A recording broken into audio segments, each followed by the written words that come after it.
Hello there, everyone. So, my name is Marta, and Jillian's here with me, and we work in the APC. And when there is ideas of, we need to talk about sample collection, nucleic acid extractions, all those things that I suppose almost everyone is using here, there's like, who should present this? And me and Jillian, we stepped forward, but with the clear understanding that there's so many other people that could give this presentation, and we're just going to really have a very brief overview, because what we'd like to do is to actually, more than give any answers, to create a platform from which then we can discuss all our questions to try and improve protocols across the APC and see if we can work better together on that. So what we're going to get through is basically everything up to having really good quality nucleic acid extractions, and then Fiona will take it from there.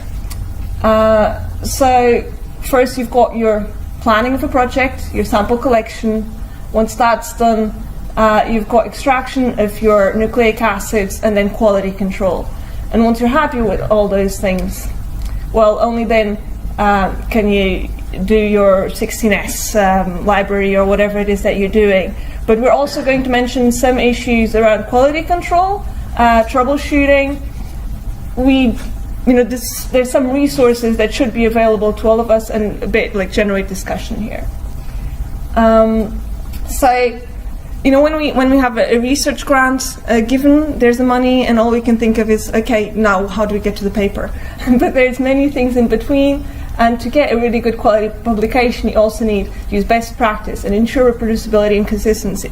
Even more so in the microbiome field, where we have different methods making such a big difference that we can actually not know what's biologically different or what's technical. So what do you do? More than having a project goal, you need to really understand your biological questions. And that means, because depending on whether you have one main question or you have secondary questions, that will influence everything downstream from there. So then you've got your literature, you look at that, you look at whatever SOPs are available in the institute already among your colleagues. You see which resources and equipment are available, because you've read something in a paper and you want to use that. But that doesn't mean that you have the right equipment. You need to adjust everything all over again. And then, of course, who's going to collect those samples? Are the nurses there? Is the ethics there? Everything that you need. And then once you actually get to the bottom here and you've selected your protocols and you think you found the best thing possible, then you buy your reagents. And very small things can be overlooked. And a reagent can be discontinued, so it's always best practice, or a lot number might make a difference. Once you've got all your planning, you know how many samples you're going to extract. You can back calculate how many sets of kits am I going to need. Buy all of them in one go. Save yourself the hassle of one variable to account for later on when you do your analysis. And then, of course, people need training, and you need to think about things like MSDS and COSH. So if you've got a new reagent in, you need to do the safety analysis for it. Everyone in the lab needs to know what to do with it, that sort of thing. And of course, it's very useful to decide cutoffs for your quality control right from the start. Because it makes all the difference. Later on, once you're happy, you've got all these things decided, you know what you're doing, you can get started. And then what? Then if it's an SOP, it's optimized, it was done for that sample in that context, you can just run and use it. There's no need, you can just test drive it and then you go.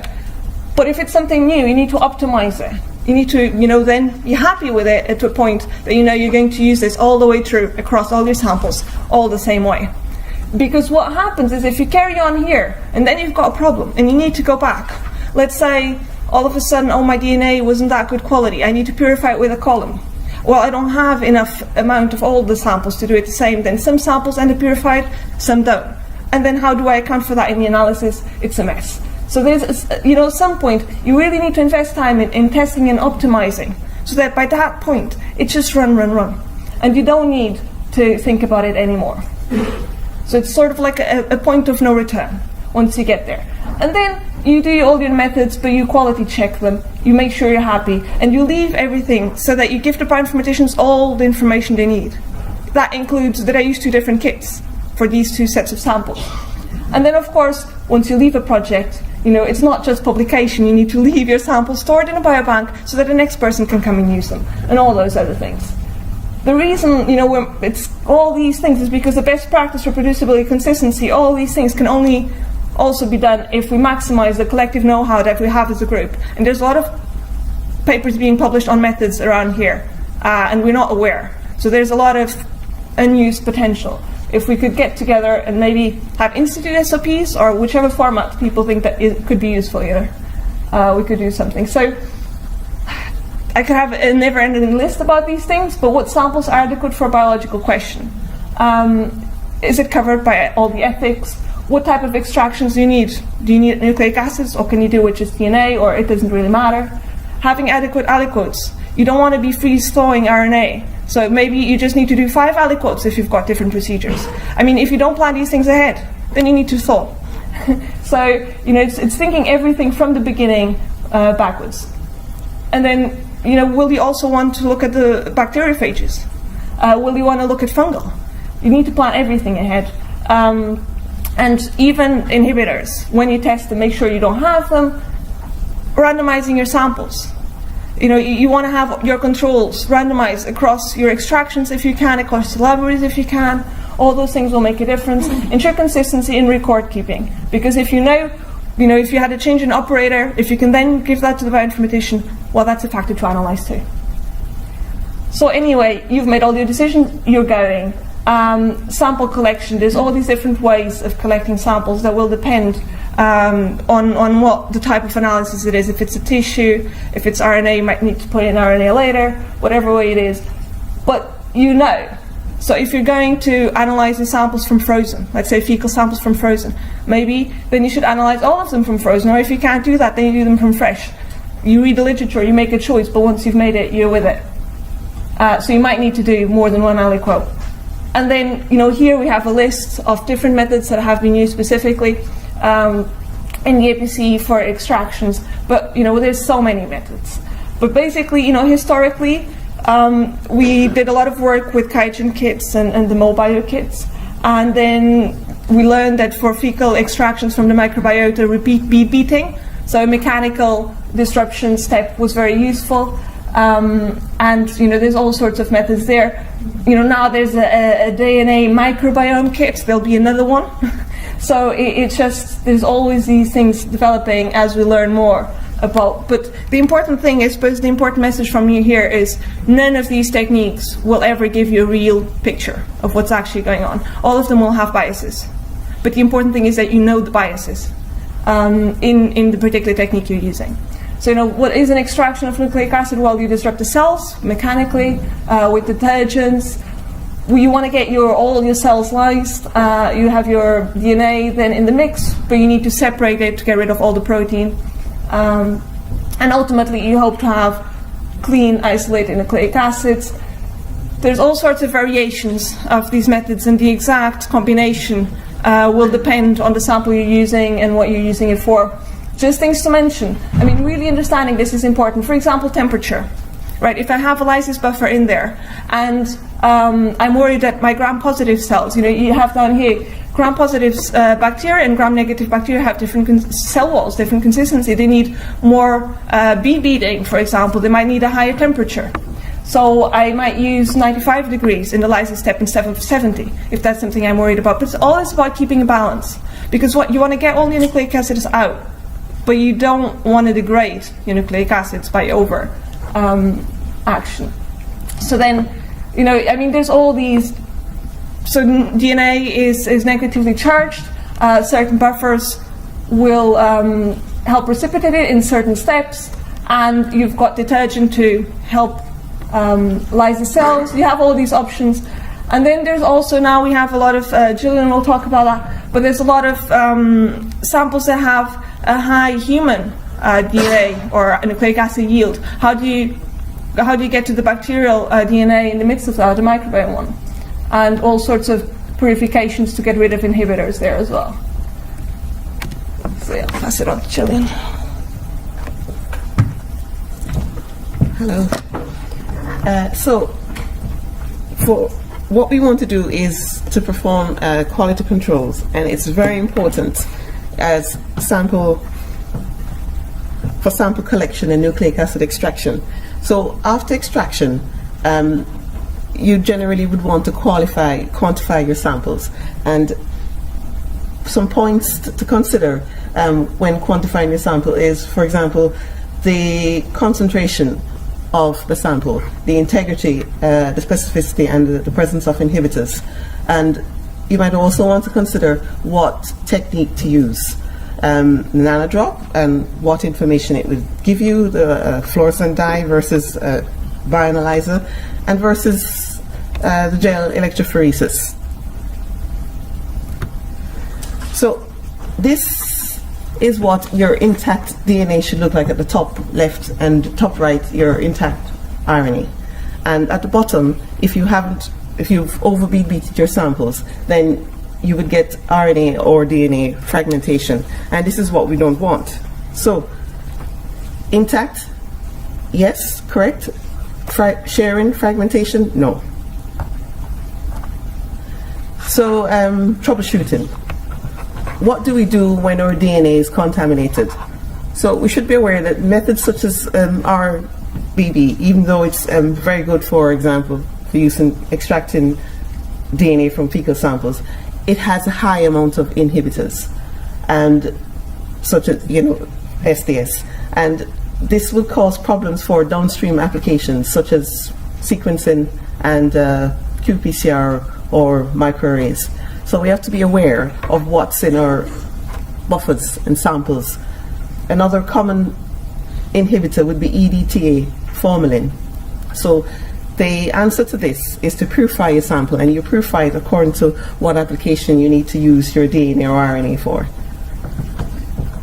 So obviously the drawbacks of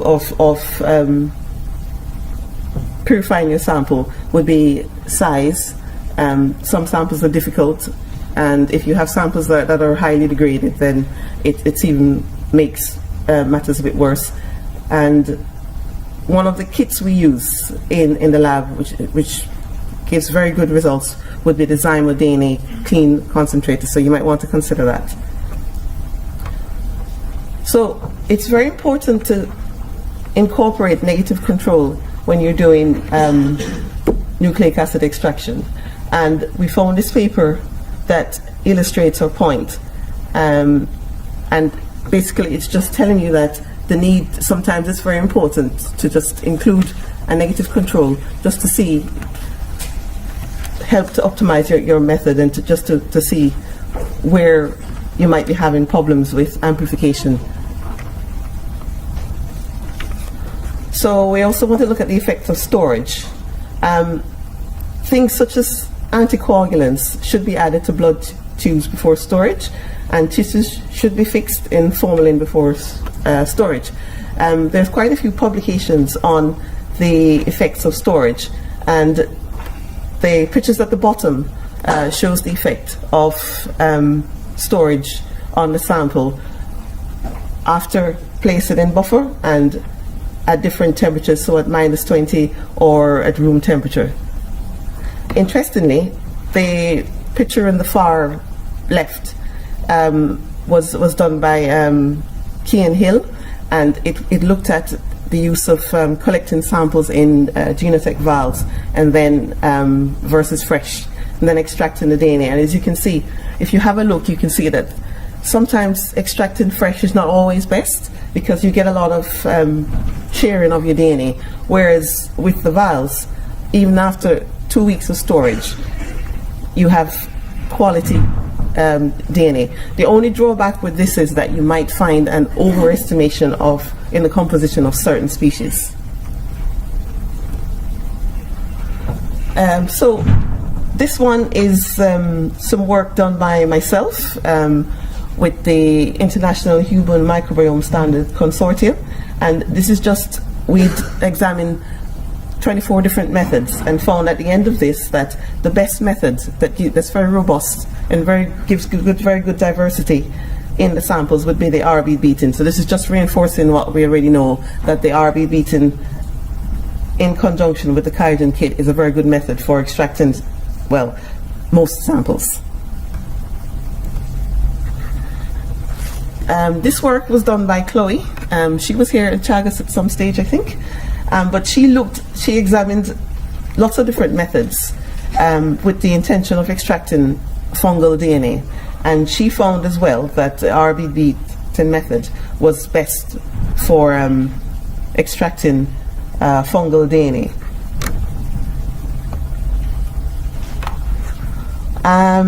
We put this up here just to highlight as well that you have samples, as Marta mentioned earlier, that is got contaminated or has got very high yield of host DNA.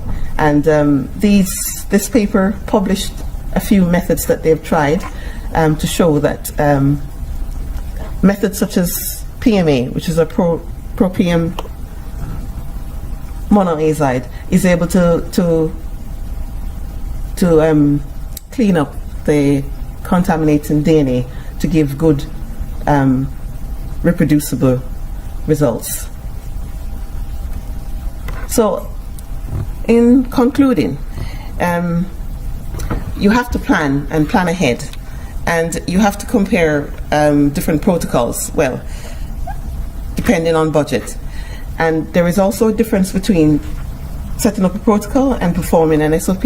Storage of sample is very important because your integrity of your DNA or RNA is affected by freeze-thaw cycles.